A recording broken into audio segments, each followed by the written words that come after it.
Hello, hello! Welcome to Chaos Punch Productions. I am Dr. Chaos. And I'm Nobody55. And we're going to be discussing several topics, but mostly JOJO'S Bizarre Adventure. So if you don't like JOJO's, then don't listen. Very simple. Okay.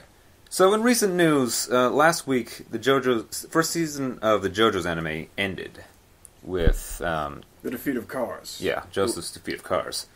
And at the end of it, we got a teaser of Jotaro, which is, very exciting, very interesting. It's Jotaro being sort of the quintessential hero of JoJo's.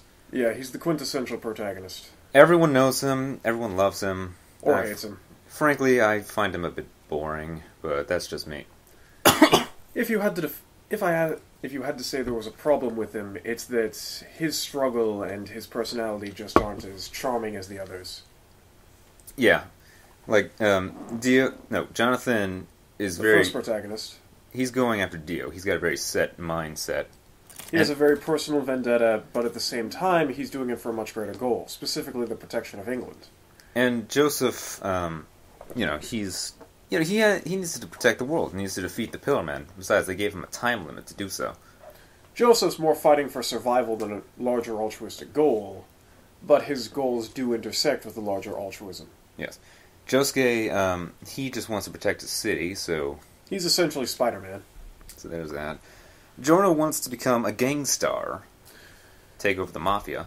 And then turn it into a force for good, which sounds much less probable than it actually is, I suppose. I think his concept of what good is, a good mafia would be, like, you sell pastries. It's like, alright, shut down all mafia operations. We need to sell these things fast. But, sir, we used to be a mafia. Yeah. Do you know how many pieces of bread you've eaten in your life? No. Yeah, shit's good. Sells itself. Alright, Jolene needs to protect her father. Jolene can be argued that she's fighting to protect her father, or you could say that she's trying to establish herself. She's also trying to get out of prison, which is a fairly sympathetic motivation. If you were thrown in prison for something you didn't do, you'd be angry too. And Johnny is trying to regain the use of his legs, and along the way he picks up a larger altruistic goal of stopping President Funny Valentine. Just best name for a president ever. I would love to hear his campaign slogan. And Sailor Hat we don't really know. Really seems to be trying to stay alive at this stage. I think he just wants his memories back. Given that at least one of his housemates tried to brainwash him and erase most of his memories, this is an uphill battle. All of them except, I think, Joshu want him killed. And even Joshu is kind of he's still on the fence about him. If anything, Joshu just seemed to be really pissed off that some naked guy was hanging out with someone he thought was his girl. I guess. Yeah, and so he tried to smash him in, and that didn't end too well for him. No. In the recent chapter, Sailor Hat asks Joshu if they're friends, and Joshu's just like, we're just family. So I bet he's going to join the team soon. Sooner or later. I'm going to learn what his stand is during the next fight, I would assume. Okay, be hilarious if it's giving things. That would be, yes, very ironic. Sailor Hat takes things, Joshu gives them. Very, very hilarious in that manner. Yep. Alright, what else? The fighting game. The fighting game, we all know, comes out August 29th or 28th sometime. For a going price of $85 in, yen amounts. And, so somewhere around 85,000 yen? About 79,000. 7,900. Something. Currently there are 22 characters confirmed so far. We've got Jonathan, Zappelli, Joseph, Caesar, AC/DC, Wham, Jotaro, Kakyoin, Polnareff, Abdul, Dio with the World, Whole Horse. Vanilla Ice has not been confirmed, but we do see his stage. So at the very least he might be a stage hazard. He's probably going to be in the game, though. So he's an implied character. Yeah. We also got Josuke, Okuyasu, Kira as DLC, which is stupid. Then there's Giorno, Mista. Chickolata has not been confirmed officially, but his voice actor tweeted about it, so... So, probably. Yeah. Joylene, Hermes, Anasway, also same deal, someone talked about his voice actor. And Weather Report appears in the prison stage. I think he's going to be just a stage hazard, though. I don't think he's going to be a playable character. Maybe. Maybe. Then there's also Johnny, Gyro. Valentine appears in the Atlantic Ocean stage, but we don't know yet. And Sailor Hat. That's all we know so far. But of course, we have our predictions, don't we? Yeah. Alright, for one, I kind of know Speedwagon's going to be in the game. Speedwagon will probably won't be a playable character, but he will almost definitely be in the game as a side character. I hope so. Depends on what sort of system they decide to use. If it's just a straight-up fighting game, then Speedwagon will probably just be in the cutscenes. I don't know, I hope he's in it. I like Speedwagon. Alright. Out of curiosity, has anyone expressed an interest in dubbing the JoJo's Bizarre Adventure anime? I don't think anyone has yet. I don't know if, I think Funimation has their eye on it. They're just not ready to do anything with it. Freaking hopes. My main goal is that I want to voice either Joseph or Josuke before I die. That'd be so nice, wouldn't it? Just, what'd you say? Depending on your answer, I might have to kick your ass. As you can tell, he practices very much for this. I really want to. And the good thing is, their Japanese voices are very deep, so of course I have a shoo-in that. I have, how you say, a step above the locals. Yes. Norio Wakamoto might disagree. Well, that's Norio Wakamoto. Very true. He's in a league of his own. Yeah, this is true. And if not them, then I can do a good Kakyoin or maybe a Dio. You know? It's like, why do we stop? There are no cars on the sidewalk. Drive there. Or something. That wasn't my best. That wasn't my best, I understand. I always got the impression that Dio was essentially a poor boy trying to seem rich. Of course. It's kind of his modus operandi. Which makes him a really good contrast to Jonathan. Who's a rich guy and just wants to be a gentleman. Who's a rich guy who really doesn't seem to care about his money. Just wants to be all fancy and hardcore and, oh, Aaron, I'll protect you. And stuff like that. Dio! This time I'm going to hit you until you cry! Fascinating thing about that fight, Dio starts crying and then pulls out a knife. Because he's a little bitch. Yeah, this is true. I can't beat you in a fist fight. I'm going to shank you! You dare make me cry? I'm going to make you cry blood! Out of your arms! I don't think that's how that works, Dio. Shut your face! Alright, who else am I predicting for this thing? Well, we kind of know that all 4 Pillar Men are going to be in the game. Yeah, Santana might be debatable. I don't know, I think they're going for the... Here's how I think they're going to be. I think it's going to be, 4 heroes and 4 villains for each part, including the JoJo's and the bad guy. So, breaks down something like Jonathan, Speedwagon, Zappelli, I don't know, Straits, then Dio, Jack the Ripper, Tarkus, and Bruford, and, so on and so forth. Yep. And there might be some secret characters. Like, you can play as some of the characters in the who are stage opponents more than anything. Alright. And, oh yeah, in part 4, the Greyfly, which I think is going to be great, is going to be a stage, because that would make a great stage, wouldn't it? Yeah. Having a near-invisible, super-fast opponent trying to kill you while you're in a falling plane. No, you're thinking of Notorious Big. I'm thinking of Tower of Grey. Yeah. Superfly. You're thinking of Superfly. Yeah, I said Superfly, the cell phone tower. That'd be fun, wouldn't it? Sure. But Notorious B.I.G. might be a good stage as well. Just, on that plane. Yeah. With an implacable killing machine trying to kill you. Yep. Like, I gotta fight you, but who else gotta avoid this thing? Let's go! Okay. So, let's talk about what we came here to talk about.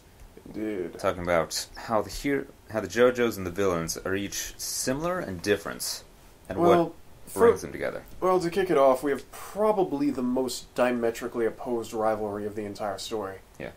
Dio Brando and Jonathan Joestar. On the one hand, we have Dio Brando, who is obviously from a much lower class, but he's far more intelligent. Mm-hmm. Now, on the hero side, we have Jonathan Joestar, who obviously is not the smartest guy around, though certainly not stupid.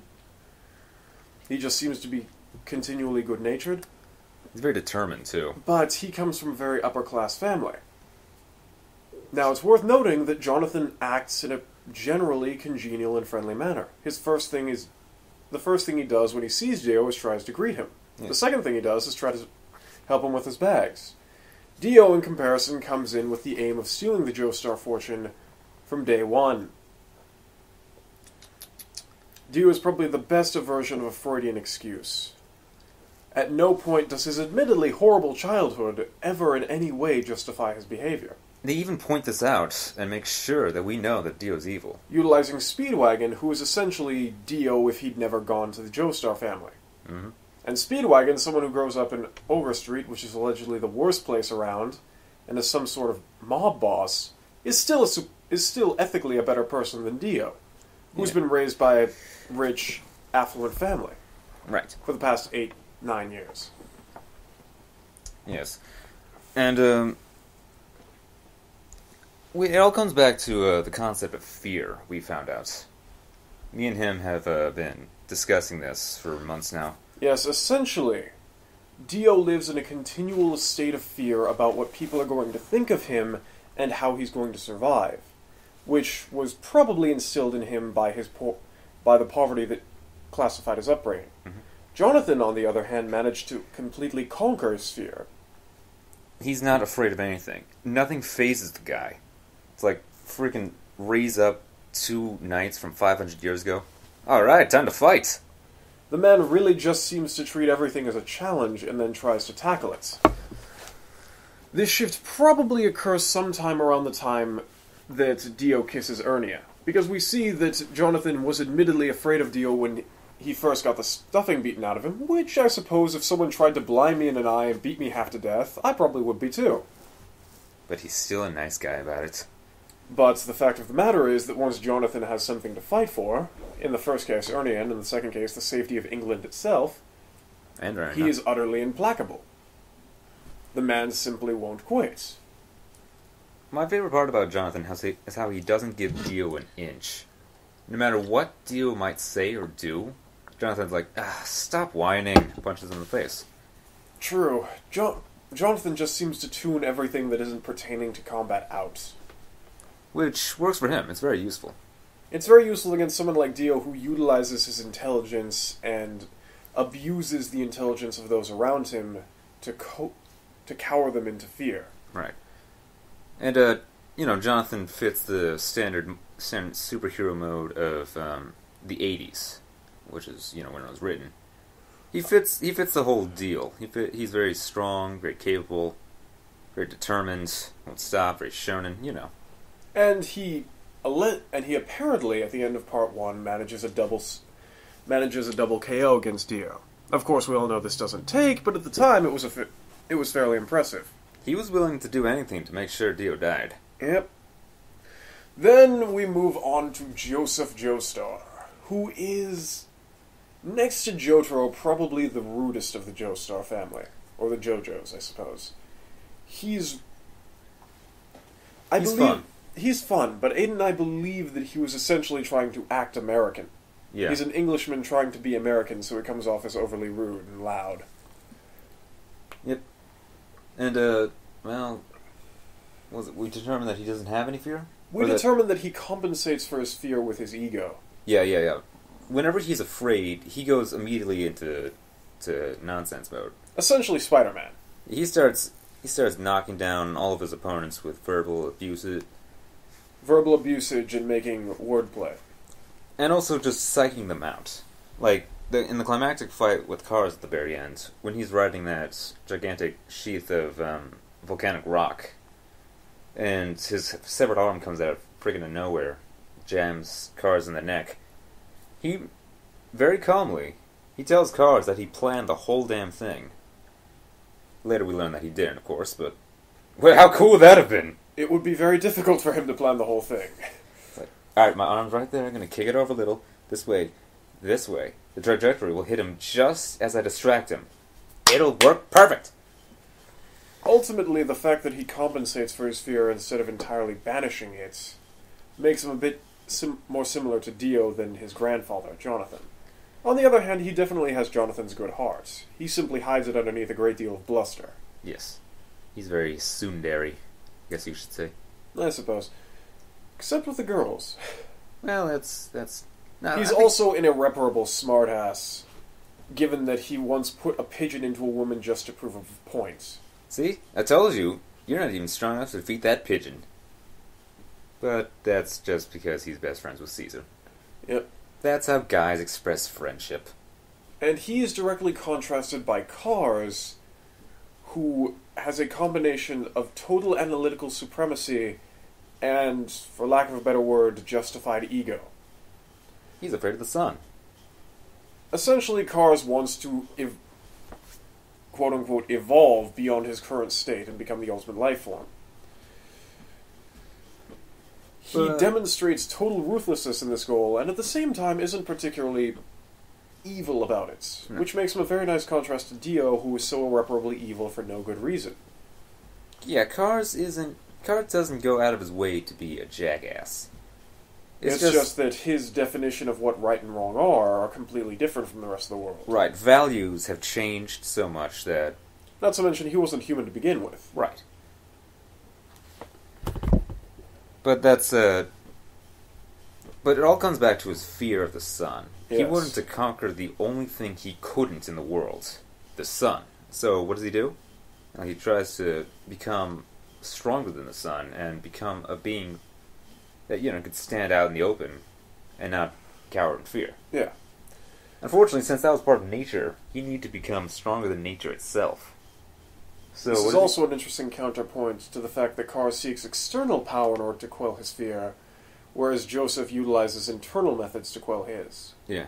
Both of them live with fear, unlike Jonathan, who simply seemed to banish his. Yeah.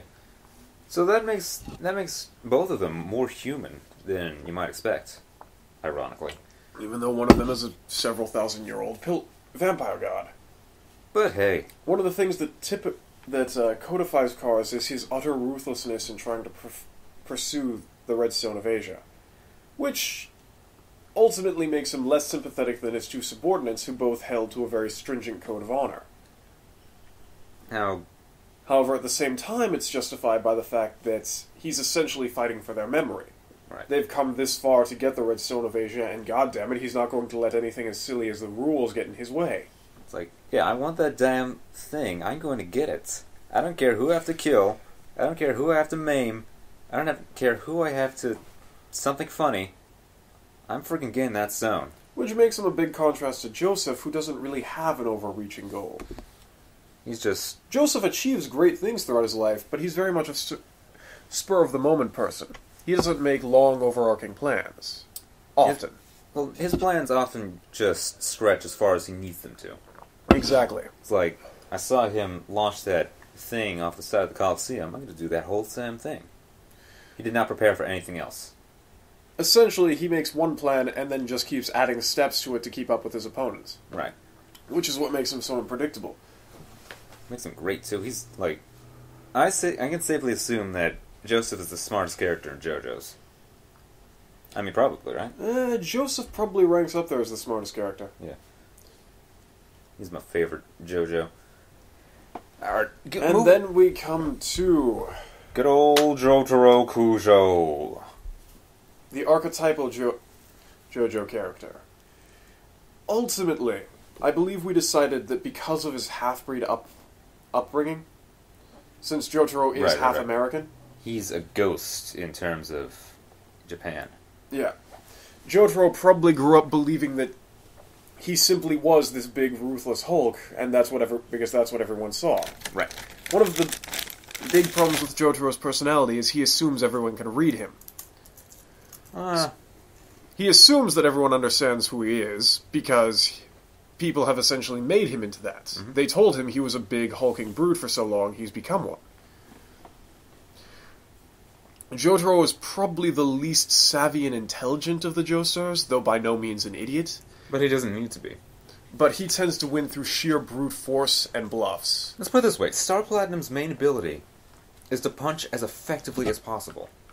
When you have that kind of power, you don't need to think. Yeah, Star Platinum generally focuses on extreme dexterity and incredible amounts of force. Mm-hmm. It also can just pull powers out of its ass. Well, it only does that once. It does it 2 times when they're fighting Enya. Ah, yes. Sucking up a stand. It's like, come on, that came out of friggin' nowhere. That did come out of nowhere. Would have been funnier if Avdol tried burning it. Yeah. You can't burn mist! Of course I can. Bitch, please. Now, Jotaro obviously valued his comrades, but he had no real way of expressing it. Similarly, he obviously values his mother, given that he's willing to travel halfway around the world and fight a vampire. But it's understandable that she's smothering him. He kind of wants to get away from that. He wants to get away from that, and at the same time, I don't think he knows how to react. No. Because she would be the only person in his life who ever shows any sort of open affection. Right, so he's like... Everyone else seems to alternate between grudging respect and fear of him. Mm-hmm. And so when he's finally with the Stardust Crusaders, he has people who treat him as an equal. Not a superior, they're not women who fawn over him, they're not men who are afraid of him. He's just one of the guys. Just 5 huge dudes running around punching people in the face. That sounds like a blast, if you ask me. It does, except for the rapid death. Oh yes, and don't forget the dog. Yes, the small, ugly-ass dog. That becomes cute for like one panel. One panel, so we feel sympathetic for him dying. Well, I think I'd feel sympathetic for anything that got disintegrated in half and then stomped on. That was just in the OVA. He died of exhaustion in the original. Yeah, true. And Vanilla Ice stomped him for good measure. Now then, and Jotaro, with his delinquent past and overt superiority, in spite of the fact that he came from a rich family, becomes essentially the counterpart to Dio. He becomes the anti-Dio much more than Jonathan ever was. Whereas Dio often plans things, he makes sure that he can get out of any situation. Jotaro's like, better start punching things. Like that. Dio is very much the meticulous planner, but and Dio has, in fact, grown somewhat from his first fight with the Joestars. Yeah, hell, he was able to outwit Joseph for a second. Just a second. Though that comes back more to fear and the fact that the smarter you are, the easier it is for Dio to manipulate you. Yeah. Simply because smart people like to analyze things. Right. When presented with a mystery they can't solve, they immediately try and figure it out. Right. Which is what gave Dio his opening. Right. Joseph and Kakyoin were too involved trying to figure out how the world worked that they couldn't defend themselves. Jotaro would have just accepted it and started punching things in the face. Whereas Polnareff, the only person to physically affect Dio, simply figured out that as long as Dio couldn't see him, he couldn't use the world. Right. And Polnareff is unequivocally the stupidest member of the team. Like, he's still a good character. I really like him. He's competent, but he's obviously not very well educated. No.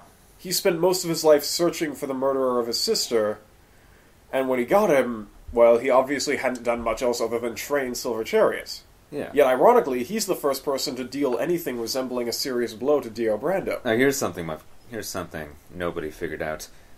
Nobody, my friend. The first person to injure Dio, like, when they were kids, was an Englishman. The first person to injure Dio with the world was a Frenchman. just kind of... It's an amusing irony. Yes. Ironic. You can't get away from those Europeans. Those Europeans will mess you up. Yes. They were even in Egypt.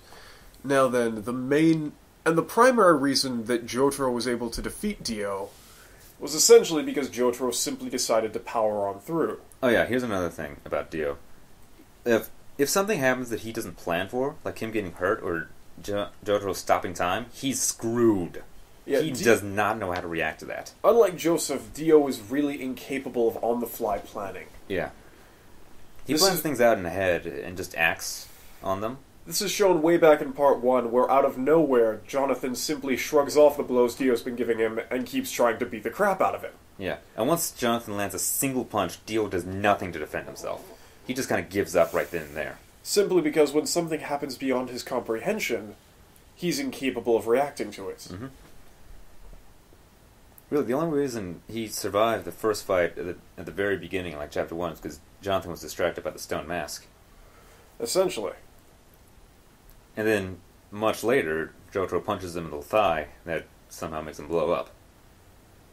Well, that ultimately comes back to the fact that we see several times that artificial stands aren't nearly as durable as real stands. Right. And since Dio achieved synchronization with the world, when it was injured, he was injured. Well, of course, that happens to everyone. Our personal theory is that because Dio absorbed so much Joestar blood, which had such a high ripple content, he was more or less halfway in between becoming some sort of pseudo-Pillar Man and actually being a vampire. Also, the ripple was tearing him apart from the inside. And he just didn't... Basically, he didn't wait long enough after he ate.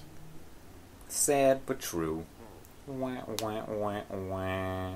I recall there being a Bionicle book where someone's asking why they're working with the big bad and they're wondering why he was so easily defeated. And he more or less said, right before I battled you, I had to absorb 2 sentient consciousness, 2 sentient life forms. In your terms, it would be, something I ate disagreed with me. It's more or less what happened to Dio. He absorbed so much Joestar blood that his body simply became more fragile, and his vampire powers were temporarily eclipsed. Of course, we do see that Dio has somehow managed to further develop his body by his flesh buds. Well, yeah. That just goes back to the whole vampire thing, where you can just control any part of your body. Sure, but he managed to grow new organs. I don't really think that's new organ. I think it's just parts of his body he peeled off, kind of formed into a shape and threw it to people. True. And then they took over their brains. Yes. Yeah. Okay, moving on to Josuke and Kira. And now we move on to these two. Josuke is your archetypal ordinary Japanese high school student. He's nice, he's friendly, and he wants to be noticed. He's totally a bro, too. Yes, he's very forgiving. Kira just... on the surface looks like your archetypal Japanese businessman. Yeah. A salaryman. He would be the blandest person around. And he wants to be. But whereas Josuke wants to be seen and noticed, as demonstrated by his delinquent behavior, Kira desperately wants to be ignored by everyone, and ultimately will be completely harmless and not a villain at all, except that he has a sexual fixation with hands and murders women to get them. Yeah, he's kind of legally insane. In fact, he's one of the better scenes of a crazy person in media that I've ever seen. He is one of the best descriptions of a serial killer simply because his motivations make absolutely no sense to everyone but him. Yeah. Which is ultimately what defines a serial killer. Kind of like Albedo from the Xenosaga series. That is a crazy person, okay? Don't pay attention to all those people who just kill people to kill people. They need reasons, and they have reasons. They're not very good reasons, but they have reasons. They make sense to them and them only. So, you know. Okay, also, their stands do almost the exact opposite. Josuke can restore things. He can make... Using Crazy Diamond. He can make them come back to life. Or, not back to life. Just... Josuke can essentially restore anything. He was able to revive Okuyasu. Yeah. From an arm. Yes. We have a theory that the Okuyasu pulled into the power stream was not killed, and there are now 2 Okuyasus running around. One without an arm. And Akira's stand, Killer Queen, can erase things completely. By essentially turning them into bombs. There's nothing left to restore. The 2 are so evenly matched that it's just a perfect fight. Essentially, neither of them are able to gain an advantage until Kira pulls out Stray Cat, which enables him to make explosive invisible bombs. And then Okuyasu is just like, screw that! At which point Okuyasu simply decides, oh wait, my hand can disintegrate things. It can disintegrate the air, too. Of course, Okuyasu also, despite Okuyasu numerous times stating that his brain doesn't work too good, over time he does manage to figure out more uses for his stand. Yeah. Such as teleportation. Yeah. Well, I wonder if he had to read a physics textbook before he figured that out. I think his brother was just like, hey, just swipe in the air. Holy crap, I'm over here now. Bro, did you see that? So... He's also probably the stupidest character in the series. Yeah, when you can be defeated by ducking, you lose. Yep. especially in a series filled with geniuses. Yeah. There's also the fact that both characters have very different relationships with their father. Josuke is the son of Joseph Joestar, his bastard son specifically, and holds a distinct contempt for his father until his father proves himself by slitting his wrist to save an invisible baby who's been trapped underwater. Mm-hmm. Kira's father, on the other hand, wholeheartedly supports his son and actually makes numerous stand warriors to fight for him. All because he's insane. Oh, yeah. Sad. Alright, moving on. Giorno and Diavolo. Diavolo. Something. Italian. I don't know. So Giorno wants very much to be the ruler of Passione. But he ultimately has an altruistic goal. Yeah, he wants to make it good, because he doesn't really understand what a gangster does. Essentially, as a child, everyone mistreated him until he saved a gangster's life using a stand. At which point the gangster then arranged for people to be friends with him. So... He essentially views gangsters as good people. Yes. Since the people who should have been kind to him, his father, his mother, the police, society in general, treated him like dirt, and this one random gangster was the only person who was kind. So of course, that would taint your views of how things operate. His view of the world is so dramatically different. However, his view of the world. Oh. Puns, inside jokes. Yep. Whereas, however, Giorno is still connected to the world. He still sees problems and takes actions to remove them. He sees his friends. He likes his friends. So he's still sane. It's just he's a bit warped. Yeah. Diavolo, on the other hand, has been at the top for so long, he wants to get out. That's really his main goal. Diavolo is essentially at the pinnacle of fear. He's afraid of everything.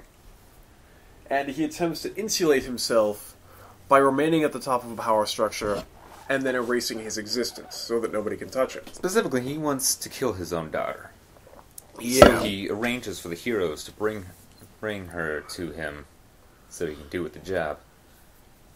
Which, would have been much easier to just hire an assassin. But that's not as smart to a schizophrenic person. Yep. Yeah, Diavolo is unquestioningly insane, whereas Giorno is just of questionable reason. He's also very shy, Giorno. Whereas Diavolo takes that to the extreme, where he has an entirely separate personality to do his talking for him. With different fingerprints. How? That's some psychosomatic disorder right there, my friend. How do you do that? How do you become a different person?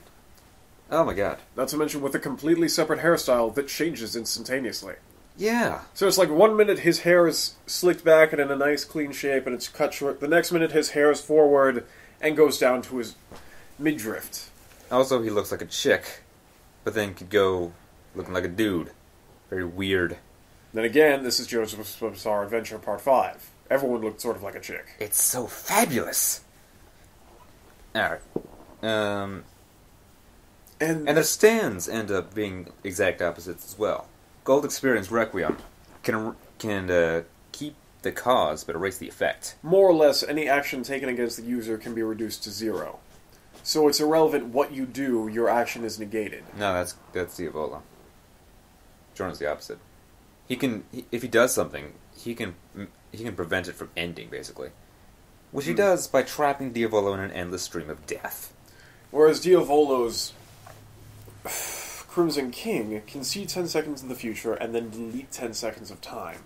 So, you shoot him, he erases the time between where he gets shot and dies. And thus it doesn't happen. Yeah. However, the bullets still impact just where he would have been. Right. So, no one really understands how it works. It's a meme. Yep. It just works!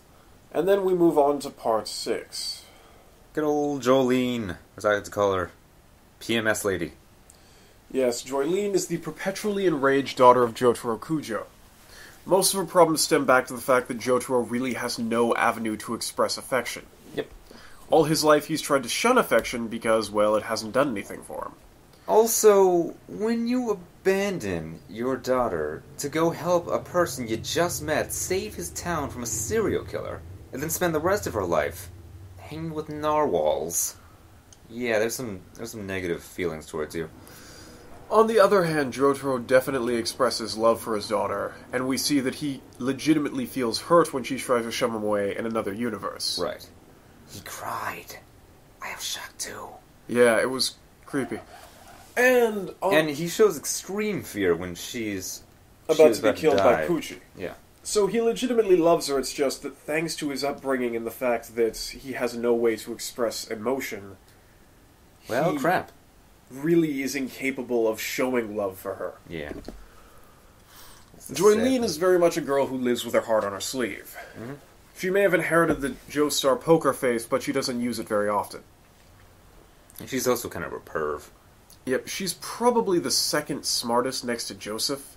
Yeah, when you can turn your heart into a Mobius strip to avoid being crushed by your own gravity, that's a badass. More or less simply because she seems to have such wide-ranging knowledge and thinks on her feet. Yeah. She's more Joseph's daughter than Jotaro's. Yep. Irony. Yep.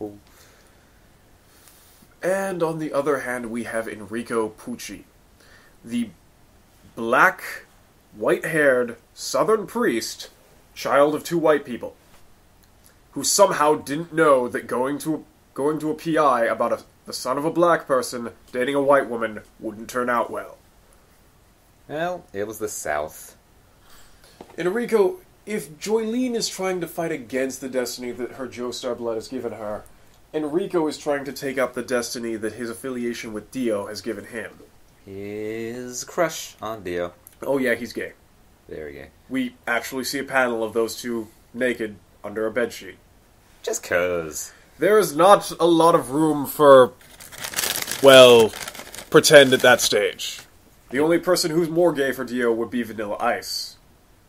And we don't really see much of him, but he's pretty badass. Hope he's in the fighting game. Yep, he is pretty impressive. Yep.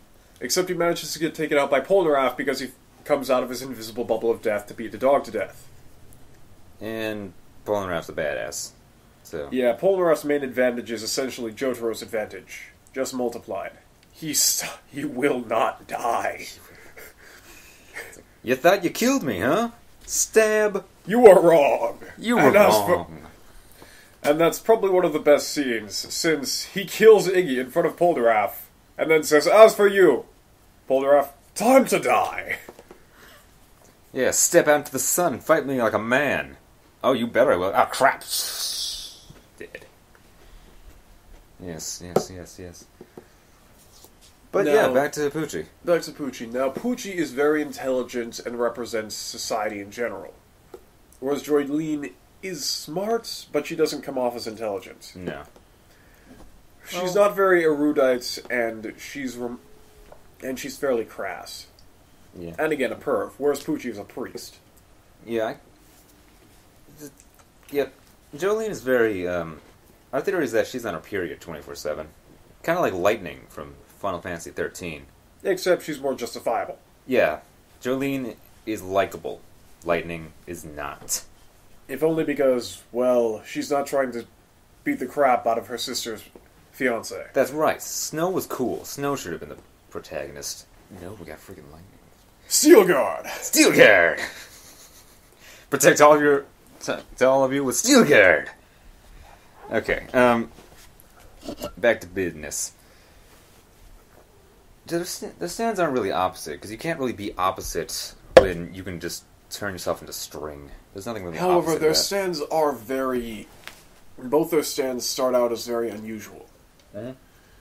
However, and they also start out at the opposite ends of the power scale. Joylene's stand is probably the closest we get to a useless stand until we see Survivor. Even Dio says it's pointless. Survivor's only ability is essentially to enhance natural abilities and aggression. However, it won't bring out anything that isn't there, so you can't even make allies fight each other. However, if someone does have a stand, you can activate it, by simply increasing their fighting spirit. So, it has a use, but ultimately it has no combat application. Or really any other application, except for maybe kind of turning people into stand users. Possibly. It's one of those stands where it needs to be paired up with a similar but better stand. To be useful. Kind of like most of the fights in Part 5. Yeah. Now then, Joylene's stand is stone-free, which enables her to turn her body into string. Actually, really useful. Yes, and she manages to beat unbelievably creative and talented with it. Yeah. Poochie's stand is Whitesnake. At first. At first. Now, Whitesnake has the ability to steal other people's stands and convert them into CD discs and make CD discs with specific commands on them to put into people. He can also take away other traits like eyesight and that sort of thing. Just, because. So yeah, Whitesnake is pretty damn broken. Yeah. Then it elevates into Sea Moon. Which has the ability to invert the gravity of everything, I think? In relation to Poochie. Yeah. More or less, Sea Moon makes everything revolve around Poochie. So basically, if you're standing in front of him, you're going to be falling behind you. You're going to be falling in the direction he's facing. If you're to the left of him, you'll fall to the left of him. Yes. Very simple. Very, very evil, though. Very effective. Yes, and if you get hit by him, you get inverted, essentially. Which hurts. Oh, yeah. Alright, then, after he fuses with the green baby, he gets the ability to speed time up to such a point that the universe ends dies. And then restarts. Now, the one thing about Poochie and Joylene is they're on opposite sides of the moral scale. Essentially, this is if Diavolo had been a cop. Poochie is supposed to be a paragon of good and virtue, and in his own mind he is. Mm-hmm. He essentially thinks he's the hero of the story. He thinks, Dio's the good guy. And the Joestars have killed his mentor. Yeah. Joylene obviously doesn't really care. She's simply trying to stay alive as best she can and get out of prison. Mm-hmm. Yeah, it's another thing. She's a prisoner, which automatically makes her part of the society's underclass. Yeah. Okay, so who's next? Johnny. Johnny and Valentine. Or maybe Gyro and Valentine would fit better. Arguably Gyro and Valentine or Johnny and Valentine. This is something we forgot to mention with Giorno and Diavolo. Arguably, Giorno isn't the main character, but rather the Dutatogaret, but rather the Lancer of the team, whereas Bruno Buccicelli is the main character. Bucciolati. A similar thing happens with Johnny Joestar and Gyro Zappelli, with Gyro maintaining the main character role up until his death. Spoiler! No. Well, no, I think it's more, Gyro starts off as the hero, but when the series switches to Ultra Jump around Volume 5, we get Johnny, more or less. Yeah. Gyro still is an incredibly important person. He's just not main character. Yeah. Now, the thing about Gyro is that while he is more or less a good person, Johnny is not and doesn't start out as one. No. Johnny starts out as essentially a kid who's lost everything and desperately wants it back. He used to be a horse jockey and lost his legs thanks to cutting in line. For some reason, that play was so important that someone cutting ahead of you, one step ahead of you in line, was enough to shoot him and cripple him. So basically, here, let this flow through your imagination. Guy wearing a do-rag cuts in front of you with some girls for this thing you want to see. What do? Not very simple. You go to your car, you go to your horse, you go all the way back home, you grab your gun, you go all the way back to the theater, shoot the dude in his waist. Okay. That seems perfectly reasonable. Johnny has an understandable bitterness towards the rest of the world, whereas Gyro is risking everything to save an innocent child. Mm-hmm. Now, several times Johnny has noted that he is completely single-minded, to the point where he is willing to kill pretty much anyone, and sacrifice almost anything just to win. This is best shown in his fight with Civil War, where he decided to kill himself to... More or less, he bluffs Axl Rowe by threatening to destroy the corpse parts, which everyone's going after. And then when Axl Rowe kills him, he comes back to... He utilizes the power of Civil War to come back to life. So, that's awesome. Yeah. Also, Johnny's very blatantly stated to several times to have a dark flame in him. In fact, several times his eye pupils turn into dark flames. Which is pretty cool. It gives him a better edge. Because, for the whole series, we've just been given upstanding people who can't do anything wrong. Excluding maybe Jordan. So it's nice to have Johnny, who legitimately has a thing of evil in him, to, be the protagonist. It's nice. Which makes him a wonderful contrast to his original universe equivalent, Jonathan, who was pretty much the biggest stand-up guy. Yeah. I mean, don't get us wrong. Johnny is still a good person. He's just... well... he's just not flawless. no. Which is good. People need flaws. Because when you don't have flaws, you get stupid characters. Well, when you do have flaws, you get stupid characters, too. Well, that too, but... it takes a good balance of positive and negative traits to make a character legitimately interesting. also character development. Yeah, character development, too. Those static characters can be entertaining. Look at Jotaro. Well, Jotaro's main popularity is because he showed up just when Shonen Jump got popular. I guess. Also, so everyone remembers him. Yeah. Well, yeah. He's just so flat. There's nothing... I mean, I guess Jotaro suffers from what essentially made Cloud and Sephiroth unpleasant characters. Or Wolverine. Simply put, he's used too often. If he'd only shown up in parts... if he'd only shown up in parts 3 and 5... 3 and 4. Him showing up in 4 kind of nerfed Josuke. Yeah. I know what you mean, but how else would this story start? I don't know. Could throw in Polnareff showing up. That would have been cool. But at least he shows up in part 5. Have Polnareff become the Obi-Wans of the various teams. Bonjour! Bonjour! You have procured a stand and you are of the Joestar bloodline. I'm here to help! Do you mean me? Sorry, I'm not going to deal with this unless my grandfather dies. Oh, very well. No. Oh, so your grandfather... so you won't do this unless your grandfather dies? Yes. I give it 5 minutes. Josuke, your grandfather's dead! God damn it! Look at that, 5 seconds. Okay, fine. Let's do this. I don't want to. Shine on you, crazy diamond! Alright, There's also the fact that everyone in Part 5... Now, to contrast with Funny Valentine, if Gyro is doing something for an ultimately altruistic goal, and Giorno's doing something for an ultimately selfish goal, Funny Valentine is the one who stands in between. He's trying to procure the corpse parts in order to become, essentially, the ruler of America and reform it to his vision.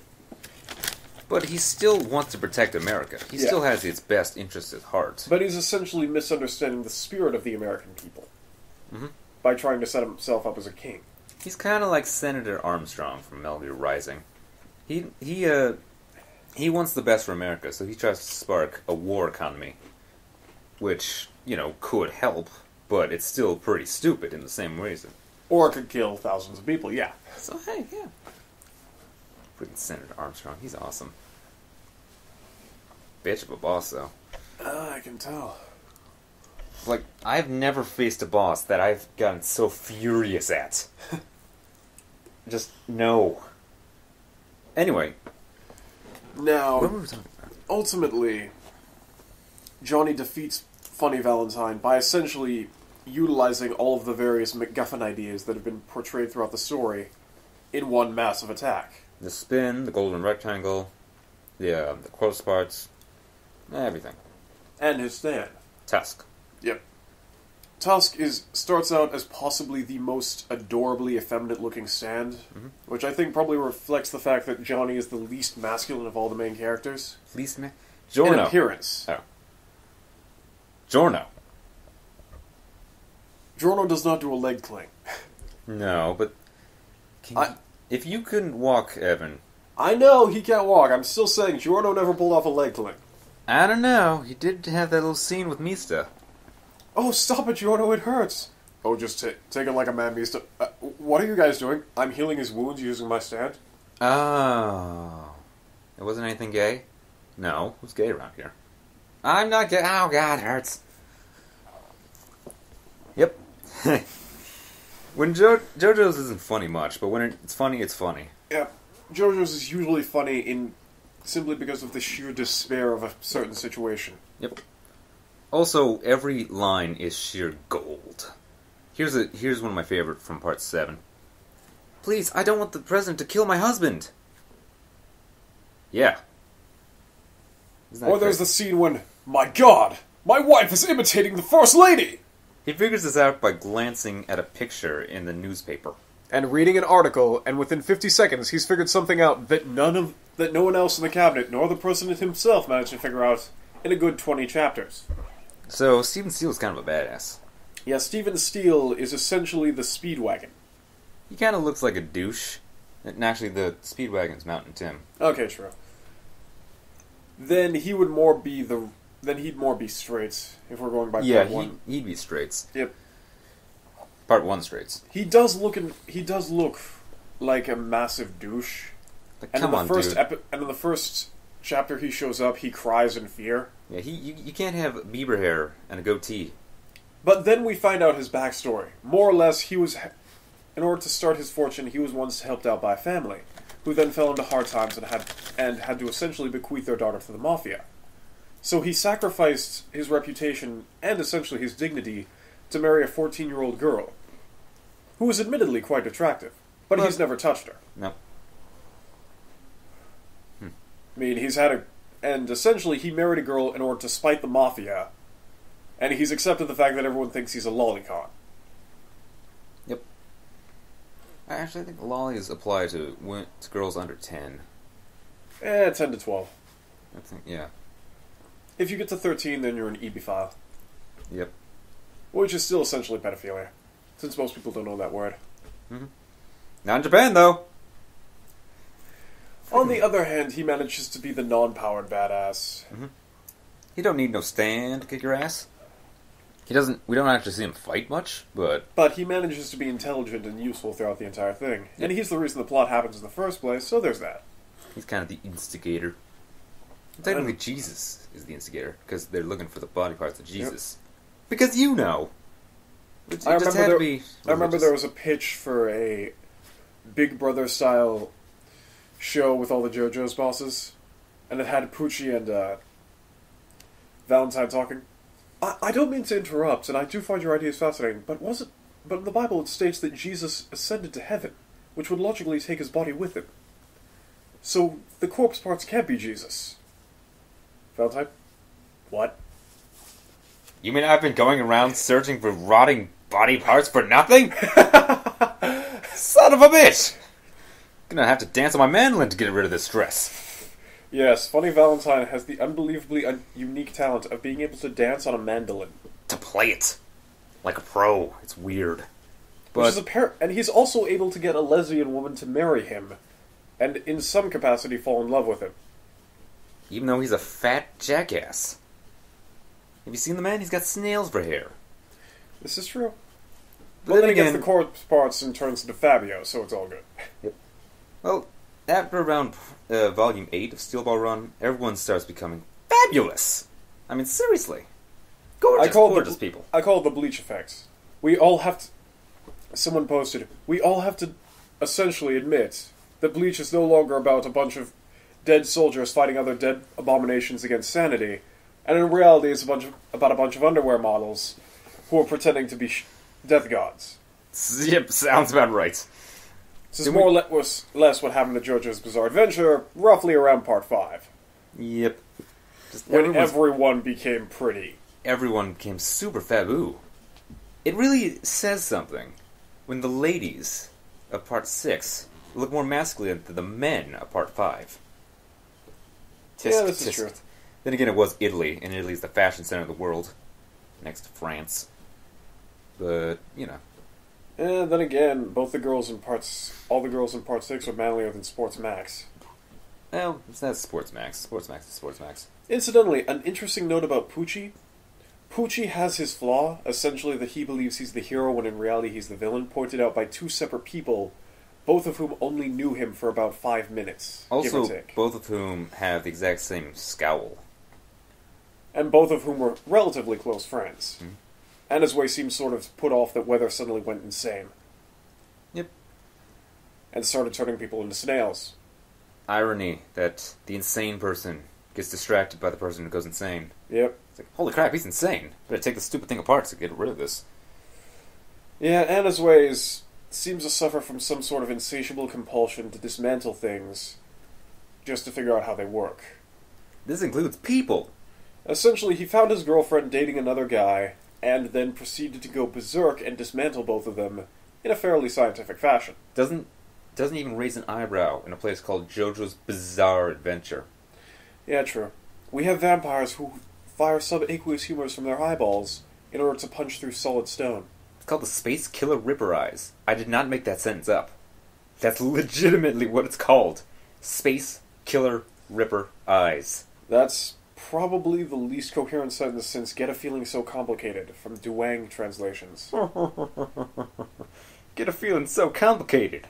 That sounds like a crazy rap, doesn't it? Sounds like an old 80s song. It does. Gotta get a feeling so complicated. Friggin' Marky Mark and the Funky Bunk must have beat out some exercise tunes to that. Like, I like how Mark Wahlberg nowadays just kind of wants us to forget that by going to crazy action movies all the time. But we still know him as Marky Mark. You can't run from that, Mr. Wahlberg. You cannot run from your past. Though being Max Payne did give him a significant head start. Yeah, I like Max Payne. Nobody did. Nobody else did. I like that movie. Probably because it was essentially an 80s action movie made in the 2000s. And people were like, oh, I don't want to watch this. It's basically the problem with the Expendables. Since the Expendables felt the need to point out all of the basic problems with the action movies and whatnot. Yeah. Or Expendables 2 anyway. Well, you don't do that. Instead of just reveling in the raw masculine insanity that is an 80s action flick. Yeah, like the newest Die Hard with Joseph Gordon-Levitt? I think so. Yeah. No, that was Looper. John McClare's son, whoever he was, that was insane, and that it did not take itself seriously, which made it really good. Yeah. I mean, no one liked it, but I did. On a certain level, an 80s action movie has to take itself seriously enough that it doesn't point out all the flaws in it continuously. Yeah. But at the same time, it's got to have some fun. It admits that this is completely insane. Yep. Sort of like Looper. I came back from the future to kill you. Wait, what, how? Shut up, I don't have time to explain. That movie was awesome. Yeah. Essentially, it sidesteps the massive problem of time travel is... Shut up, I don't have time to explain. Yeah. Which allows you to have a fairly decent thriller movie with a time travel plot. Yeah. Which is nice. Let's continue talking about movies. I'm done with talking about JoJo's right now. Big problem with modern action movies is, again, they feel the need to point out how irrational things are with snarky dialogue. I call this the Whedon effect. Freaking Whedon. More or less, when Whedon makes a movie, it lampshades itself so ruthlessly that it's just sort of unpleasant at a certain stage. In addition, anyone who is in an emotionally fulfilling relationship, or has the potential to experience an emotionally fulfilling relationship, dies. Or has an unspeakable tragedy. I think Whedon is just like, no love in my world. I mean, seriously. Just like a Buffy the Vampire Slayer. Yeah, look at that. First normal guy she meets. I prefer the vampires. Okay. Well, at least she can kill them, so she's not quite as bad as Bella. Yep. And the friggin' foot fetish. Seriously, dude, calm the crap down. Yeah, he loves him some feet. I don't understand the whole foot fetish. It's so disgusting. Why a foot? It's just, no. Ew. He's obviously never had to give foot rubs to someone who's been on their feet all day. Exactly, that's what I have. That's weird. Both of us have had to do that. We both have mothers who spend a lot of time on their feet, I take it. No, my dad. He's like, get paid for it. Yeah, I had to do it for my mom because, well, when her disease started acting up. Yeah. And trust me, someone who's been on their feet for the past 8 hours, in shoes, at a party, has some friggin' corns. And the sweat. Ugh. Ugh. Anyway. So yeah, the foot fetish is like, I need to focus around the arch, get rid of the stress there. Yeah. And with you, it's like, feet. No! They're not disgusting. again! I just don't see the appeal. It's just, no. Yeah. I mean, but I'm a boobs guy, so maybe. Girls in boots, on the other hand, are sort of attractive. Yeah. I like it when girls wear those thigh-high socks. Those are really... I like those. Ah, yes. Yeah, most of Whedon's problems come up in the Avengers, which I maintain was an enjoyable movie. Yeah, it had its moments, but overall it wasn't as good as people kept saying. But it suffers from two major problems. First off, the only real villain is Loki.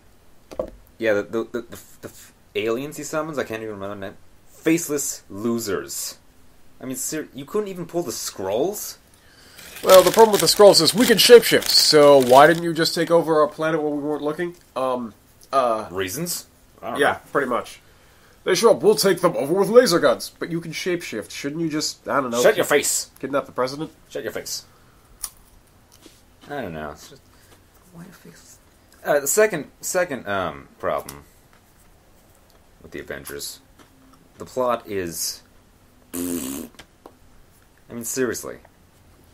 No, that's not a... Most of the things that occur within the plot, the fight scenes, the drama scenes, are fairly well done.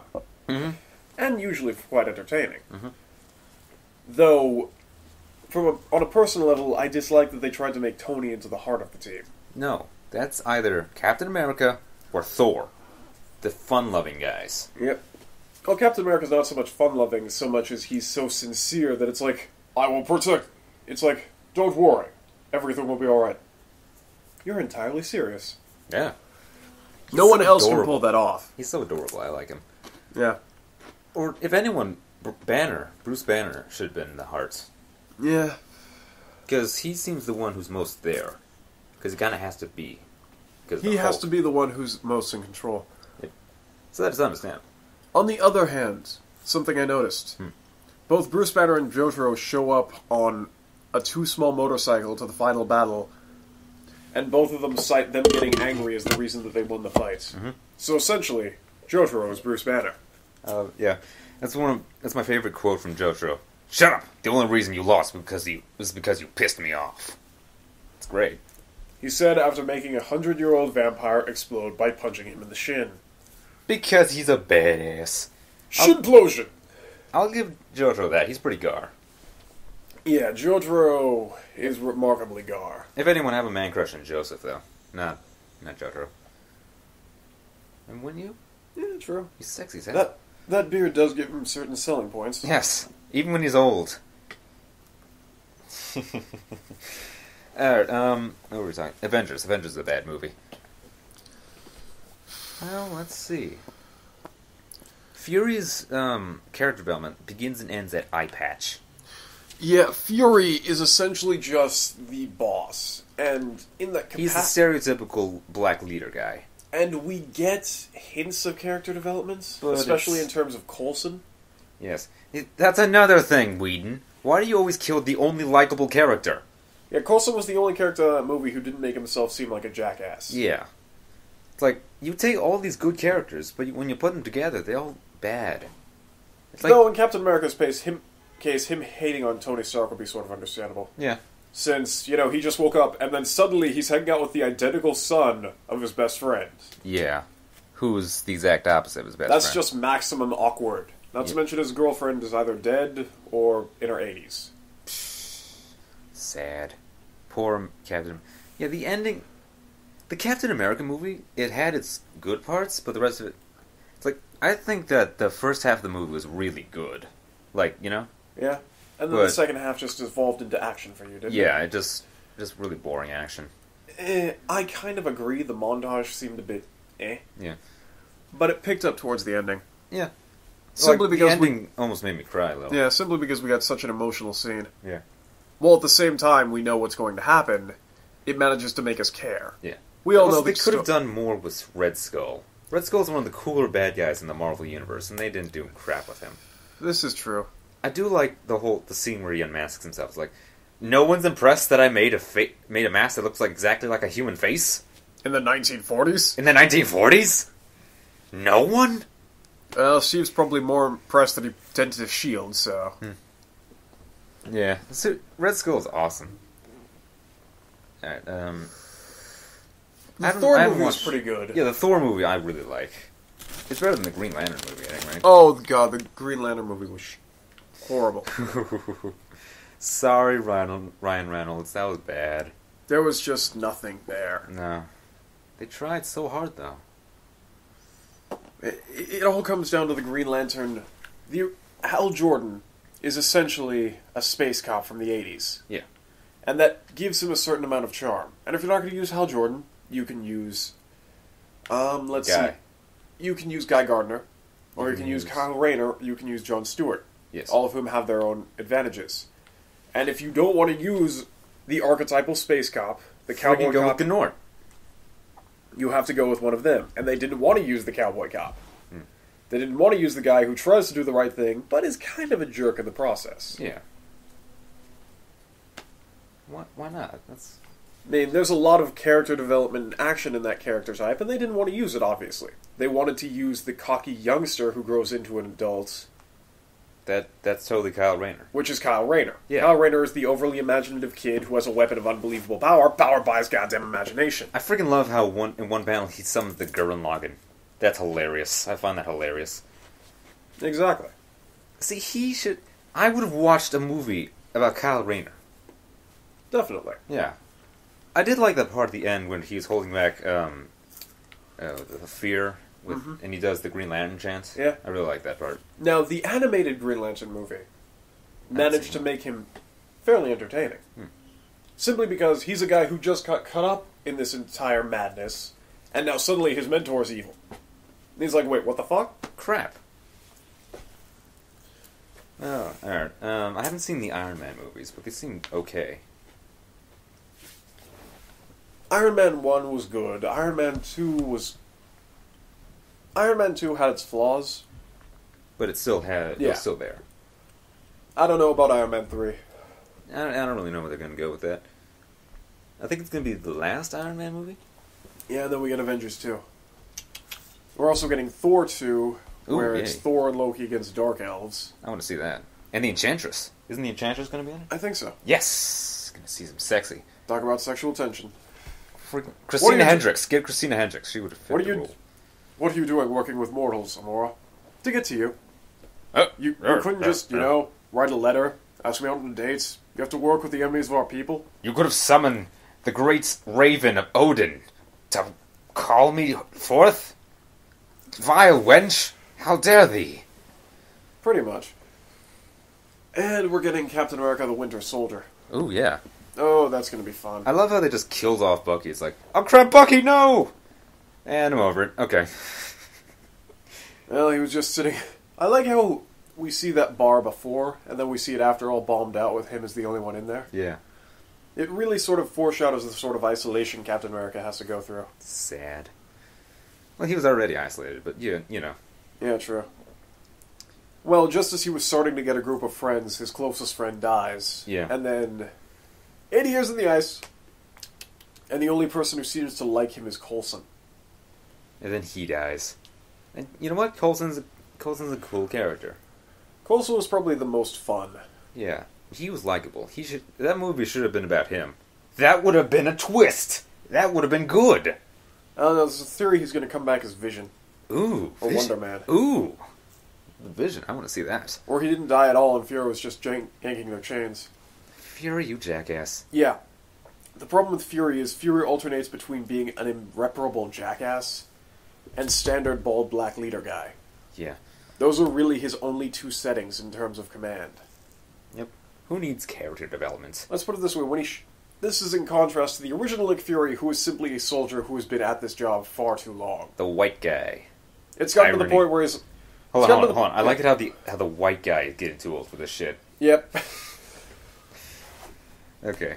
Whereas Samuel L. Jackson's Nick Fury is just the completely ruthless modern soldier. Yes. He's the modern espionage agent. He just wants the job done. Yep.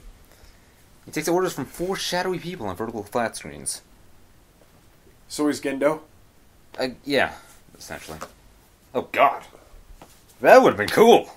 Freaking Gendo Fury. I'm Gendo Fury. Evidently, he also has a brother named Max Fury. Max Fury. Now that sounds like an action movie protagonist. Yep. He also leads the evil organization Zodiac. Just because. Yep. We don't have enough evil organizations named after the Zodiacs. Apparently not. And we don't have enough brothers turning evil either. Yeah. That's completely original right there. Okay, I think this was a pretty good podcast, don't you think? Yeah, that was very good. Yes. Okay, well, see us later. I'm Dr. Chaos. This is Nobody 52. 54? 5. 55. So long, America. See you Parts later. of Canada. See you next week.